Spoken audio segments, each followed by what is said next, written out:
who? It's him again! Aguero! Oh, genius! Absolute genius! It is Thursday, the 29th of August 2019, but forget about Thursday for a bit. What the hell happened on Sunday, Wasif? I have Wasif Elahi with me here today, and we're going to get into a bit of football, but what was Sunday, man? It was completely crazy. And Steve Bruce happened.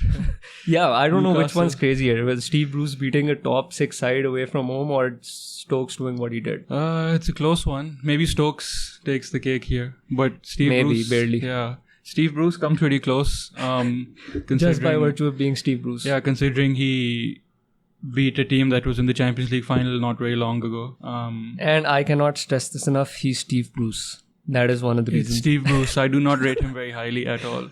Yeah, I and was a bit disappointed when he got replaced by Rafa. A, considering he was a Sunderland manager before, and B, it's Steve Bruce. But yeah, he's from Tyneside, but I don't get how Yeah. people can. First of all, you had a target on your back from the very first day if you replace Rafa Benitez, because Newcastle fans loved him, right? Yeah. But if you were a Sunderland manager before that, आपका तो target को बहुत ही बड़ा हो गया. But never mind about that. We're going to get into Spurs and Newcastle later on. This is Pressing Matters, by the way, brought to you by On The Mic. We're going to start off with the big match over the weekend, Liverpool versus Arsenal. And Wasif, the first thing that I noticed from the match was that obviously Arsenal's shape, which we'll get to in a while, but over the larger talk about the result and how the match played off, Liverpool treated the 4th or 5th best team in England like it was a mid-table side, and the gulf in quality was huge. Also, not just because of how Liverpool played, but because of how Arsenal set up and treated the game. Yeah, they did treat them like that. But to be fair, going into the match, Arsenal didn't seem that confident. Like, it's funny because after the match, I talked to some friends who were fans basically, and they said, "Oh, like it's Anfield, like it was, I think 5-1 last time or 4-0, I think." Yeah, 5-1. Yeah. So they were like, like the gap last time was like much bigger, but like I just found it strange that like they kept the bar so low before the match even, And plus like the way they had been set up also seemed a bit strange considering they tried to use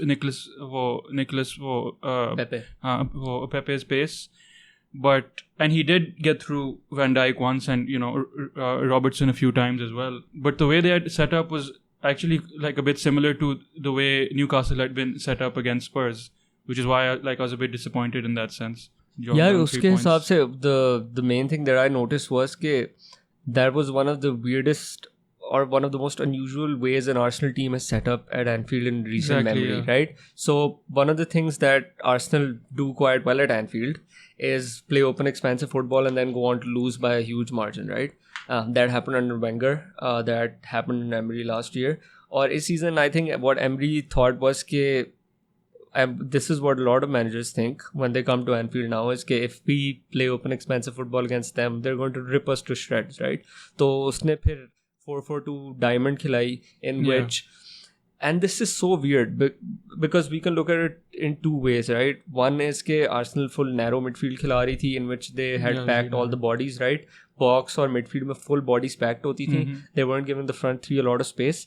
But what that did was it gave Trent Alexander-Arnold and Robertson so much space on They were playing really narrow and that basically put more pressure on Guendouzi and Xhaka to deal with Robbo and Trent. And they weren't, right? And they weren't dealing with it at all. And the problem because both their fullbacks, Maitland-Niles and Monreal, who by the way they is both were 34 and he was up and against they both Salah. were really struggling with the fullbacks. And Guendouzi and Xhaka could only, provide so much support. But my only thing was that this setup made it seem like that they were in damage control before the match had even started. Like they were acting like they came out in the first half 3-0 down or something. Like yeah, and the problem with that was that the way you can look at it is if you're like so glass half empty, half full वाला जो scene होता है कि Liverpool पहले half में सिर्फ crosses फेंक रहे थे अंदर, right? There is a statistics that's absolutely wild. It's that Liverpool had 24 crosses in the first half alone, right? 24 crosses, right? और उससे हो ये रहा था कि because, and this is funny in the sense that Liverpool have the best fullback pairing in the world. I don't think anybody's going to disagree with that. In terms of pairs, they've got the best ones. Emery ने उनको space they the, all the space in the world to just attack and put in balls. And we know Trent and Robertson have some of the best crosses in the world. And what happened was that since Liverpool didn't really have a target man or someone who was really, tall and good at attacking the ball in the air, Arsenal were putting a lot of balls out, but Liverpool just coming back at them. It was like constant pinball, and it was going to let up at some time, but I don't know what Arsenal expected. Maybe they were like half tak we have done all right, because like we haven't really conceded up until the point that they did. But do you think that Emery was right in his approach, or do you think he should have gone for a more expansive style? My only issue was that the crossing was fine, but given like how you just said that we don't have someone at the end of those crosses, my only issue was that A, we played really high, and B, since we don't have like the people to basically attack those crosses, if Arsenal win the cross, they can hit the counter really quickly with their strikers. Yeah, which happened a couple of times. Which happened a couple of times, and we could have conceded because of our one like Adrian isn't Alisson, but he did well to he did well, Pepe yeah, out, but he didn't seem that confident. Maybe because given his mistake in the last game, but it didn't cost them as much. But like, if, had that gone in, it could have been a very we could have been we could have been talking about how he had his tactics spot on because he got one on the counter, and then but I was always looking at it, if Pepe scored, we could have just gone on and scored 4, because in the second, like, the gulf in quality between the two sides was so high. That's true. And Ceballos, जिसका सारे Arsenal fans कह रहे थे कि आके Gini Wijnaldum वगैरह को दिखाएगा क्या करना है, he got mugged completely. Yeah, and he was nowhere to be seen. He kept saying in the match, the commentator, I think it was Jim Beglin. Yeah, Jim Beglin, like he basically kept saying in the match that it's not Burnley. Against Burnley, Ceballos had loads of space, and he had like he had time to shoot and pick up the pass. He was crowded the moment he got the ball against Liverpool, and I think he only had one link up with Willock. Like that's it. It's all he did. Willock I think was all right. Willock did well for his age. Yeah. उसके बाद ये था कि we saw last week कि Manchester City absolutely toyed with Spurs, right? Even though the end result wasn't a barometer of that. और इस हफ्ते हमने देखा है कि Spurs are the third best side in England comfortably, and this week we've seen कि Liverpool toyed with 4th or 5th best, ठीक है, best team in England. The gulf in quality between Liverpool and Man City and the rest of the league is so high that I think if Liverpool didn't exist, or if Liverpool weren't as good as they are right now, this would have long been turned into something like the French league or the Bundesliga. I actually kept saying last season that had Liverpool not, matlab ke kept pace with City, then this would have been literally the same as like Ligue 1. Yeah, PSG bani hoti Man City. And they actually showed a table on Match of the Day the other day, basically 2019 mein, like the table so far. Liverpool, I think City was on 58, Liverpool was on 52, uske baad Arsenal was on 38 if I'm not wrong. Yeah, they're like the gap was dreadful. Like ये जो 3 teams है ना, Arsenal, actually 4, Arsenal, United, Spurs और Chelsea. These 4 teams have been absolutely shit this year. और ये हमने देखा था top 4 race के लिए. No one was like willing to win a match. I actually wanted like Wolves to get it somehow. Like I don't even know. Like but they were the only ones playing like interesting one football. thing that we should appreciate one person that we should appreciate is Mo Salah. And I think, Wasif, that he's going to hit above 30 goals again this season. And he's going to come back to the form that we saw in his first season. Last season he was great, but he wasn't the Mo Salah of the previous year. Last season I think he could have done better against the like the bigger teams. But this season he seemed, at least in this match he seemed like he was on top of it. Yeah, he turned David Luiz seems like quicker, sharper. That turn was Yeah, the only time I've seen that, like the last time I saw David Luiz absolutely, destroyed by someone was Son against when Suarez. he was at Chelsea, and Suarez with PSG. Yeah. Suarez absolutely mugged him. Yeah. And so that Mo Salah's numbers are absolutely incredible. Mo Salah is like मैं stat पढ़ा था, Mo Salah has 0.7 goals per 90 in the Premier League. That is higher than anyone who has played more than 20 games, I think. Higher than Henry, higher than Aguero, higher than Didier, that's an Drogba, insane stat Owen, for Fowler, a winger. everyone. And to think that Liverpool have a history of producing some of the best strikers of the generation. So you have Rush, then you have Torres, Fowler, Owen, Suarez Aya. Mo Salah has outscored all of them, and I just think that we really need to appreciate this guy more. And in a team of superstars, he is the one that takes us off our seats the most. Yeah, that's true. Like they need to work on their tactics a bit more. Like they're still like a work in progress, Arsenal. Yeah, But Arsenal ka ye scene hai, I they don't were know where showing they're us, going. like their record against the top 6 has been absolutely torrid. Away especially. Yeah, especially away. So he needs to do something about that, Emery, before the next. I think they are against Spurs on Sunday. next That match should is be an the interesting North game. London derby. Because Spurs And themselves aren't in a great position, so Arsenal can possibly take advantage of that. speaking of that, that's a nice segue. We're going to Yeah. talk about Spurs now, and we're only going to focus on them solely first, and then we're going to talk a bit about North London derby. But Spurs ka yaar, we're going to get into whether this is just form or something to fear for them, because they have 15 points from the last 15 games. They have 8 losses, 4 wins and 3 draws in that time period. That's relegation form. We've been seeing this since February. They haven't really done anything of note. Yeah. Unki jo achhi performances thi, which came in the Champions League, they weren't really great. So if a manager looked at those performances, he wouldn't really be that happy in the sense that they were just blockbuster moments. Against City, they were hanging on. Against Ajax, they had like one half and brilliance from Lucas Moura. Apart from that, they were outplayed by Ajax over 3 halves, you can say. So February se, we haven't really seen the Pochettino Spurs that we've grown so accustomed to. There hasn't been that high pressing, high energy team. Results really haven't been good at all. They haven't won an away match since February, I think, which is that's insane. So we're going to get into why that is the case, and there are a couple of reasons. Firstly, do you think that it's a time to refresh for Spurs? It has been a time to refresh for a while. Is it the players? Is it the manager? What is it? It's not the manager.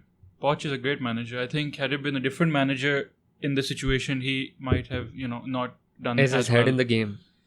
Yeah, thing is, between Feb and the Champions League final last season, I think that the Spurs fans forgave him for the league record because because they're doing well in the Champions League. हाँ पिछले साल देखा पिछले साल हम कह सकते हैं कि last season their tail end form February के बाद was bad because Spurs didn't buy anyone and their legs fell off, but it's continued on to this season. Yeah, which is they basically should have tried to take advantage of their second place finish in the Champions League and try to sign people, but instead it's somehow gotten even worse because basically the season started. They're 3 games in. They have a win, a draw, and a loss. They have contracts of Christian Eriksen, Vertonghen, and the third was I think Alderweireld. The 3 main players in your starting 11, their contracts are still they have not been sorted, which is crazy if you think about it. So there's that. Plus Poch's basically his body language in the press conferences, बहुत frustrated the press has been pretty strange. He's been short with the journalists. He's been. I think the biggest thing was that summer mein he came out and said something like, I don't call the shots about the transfers. Yeah, because exactly. people were asking him, will you buy Dybala or someone? And he was like, I don't call the shots. And you could look at it in isolation, view it as something like he was just angry and said it. Yeah. But now it seems like it was a much bigger issue. It's a weird mood around Spurs. I don't understand. It's although it should be a lot more happening given the whole Champions League scenario and their new they should stadium. be their high or something, right? Yeah, they really should be doing a lot better, but they have to sort out the players' situation. They have to, because the body language does not seem great. So do you think the body language thing has something to do with Daniel Levy or something to do with Poch and the players? So Pochettino has always been the sort of manager who has ruled with an iron fist. So, but not in the sense that Alex Ferguson has, right? So Alex Ferguson ये करता था कि अगर कोई player बहुत extreme पे जा रहा है, Roy Keane, David Beckham, he would obviously take them to the cleaners, take them out, right? But Pochettino, for random reasons, just does some weird stuff to players. अभी जैसे वर्टोंगन के साथ reports are कि there has been no bust up, there has been no actual fight or word said between them, but he's just dropped Vertonghen for whatever reason, and no one knows. And the problem with that is कि बाकी जो players होते हैं वो सोचते हैं कि भाई इसको क्या हो गया, like पागल हो गया. Maybe he just felt that since, you know, negotiations hit like a snag, he thought that maybe like his head won't be in the game, he won't be 100%. But still, given that like he's one of your best players, I think the rest of the players' heads won't be in it if constantly the media is talking about why Vertonghen isn't playing and you have no answer, right? अगर bust up होता फिर प्लेयरों को समझ आ जाती, but now it's just like what's Pochettino doing, and this is having a negative effect, I think, because Eriksen को भी वो नहीं खिला रहा था. He came on like the 60th minute. जा भी सकता है, you never know. And I think he's maybe waiting to see who's really on his side come September's deadline day. दूसरी side पे मसला ये कि Daniel Levy, as we both know, कि Daniel Levy is Spurs chairman. He is considered in football as the most difficult person to deal with. He always gets his own way in terms of business. Do you think Pochettino has had enough with Levy in the sense that since Levy is always looking out for the best in terms of business deals, Pochettino just needs the right player at the right time. हालांकि लीवी देख रहा होता है कि यार if I stretch this deal out till deadline day तो मुझे पैसे शायद कम मिल जाए. The club might be in a desperate situation. I'll have to pay less. But Pochettino is looking at it like if I get this player in right now, he'll have a pre-season under his belt. And और Lo Celso के साथ यही हुआ है. Lo Celso के साथ they were linked. Levy just bought him on the transfer deadline day for whatever reason, and now he's not even ready. He doesn't know how to play in the system, and that's a real problem for Spurs right now. Yeah, it does seem like Levy and Poch aren't on the same page, but that's like it's been like that before at, you know, different clubs when the owner sees it more as a business and the, you know, like the manager, and that's not like a great thing usually. But Poch is matlab ke body language is not great, so it comes to like it looks like it's come to a point where he's a bit fed up of. Is he looking at the Real Madrid job? Is he eyeing that up? Is he thinking that my best chance of getting away is the longer this goes on, the harder it will be for me to get away? I feel like if Zidane leaves in the future, like in the... If Zidane gets sacked, I think Pochettino might leave Spurs in the middle of the season. If Zidane goes soon, then I think it'll be mainly between Mourinho and Poch. Yeah. And if Poch, you know, if he's still in the same kind of... If Spurs are still in the same kind of rut that they're in right now, then I think they're in trouble. Because if Poch leaves when the team is in this situation, then that's... Yeah, one thing that I wanted to focus on a bit more was the thing that I talked about, refresh wali jo baat hai, because that's quite interesting. There's a piece by Miguel Delaney. He's a football writer for The Independent. Check it out if you haven't. It's a great piece. Uske andar basically, and some of the ideas that we're going to talk here, he also talks about in the article, is that if you look at all the great teams in football history, right? You look at Pep's Barca. You look at Cruyff's Green Team in the 90s. You look at any Mourinho team, for example, 3-4 years, right? And Klopp at Dortmund, for example. ये सारी teams आपको ये दिखाती हैं कि they have a trend. The trend is कि after 4 or so years, a team goes into decline. You can only sustain a core group of players with a similar idea for 4 years at maximum. And this is something that Alex Ferguson was a master at, right? And Alex Ferguson said this in 2010 or 2011. Or Ferguson yahi karta tha, which meant that he was there succeeding for 30 odd years. Because हमने Ferguson की कुछ हरकतें देखी हुई which we were like, which left us scratching our heads, right? And और हर कोई 4-5 साल बाद कोई बड़ा प्लेयर चला जाता था यूनाइटेड से. रॉय कीन left, David become left, Ronaldo left, Tevez left. These big players, he'd always find some people to come in, and even the players who were there for a while, Scholes, Giggs, Ferdinand, he always used to bring in competition ताकि that kept them on their toes. And the reason behind all of this is, and why he did this was that no matter how good a player you are, no matter how good a manager you are, after 4 or so years, और Ferguson ने exactly कहा था 4 years the cycle is the maximum. उसके बाद things become repetitive.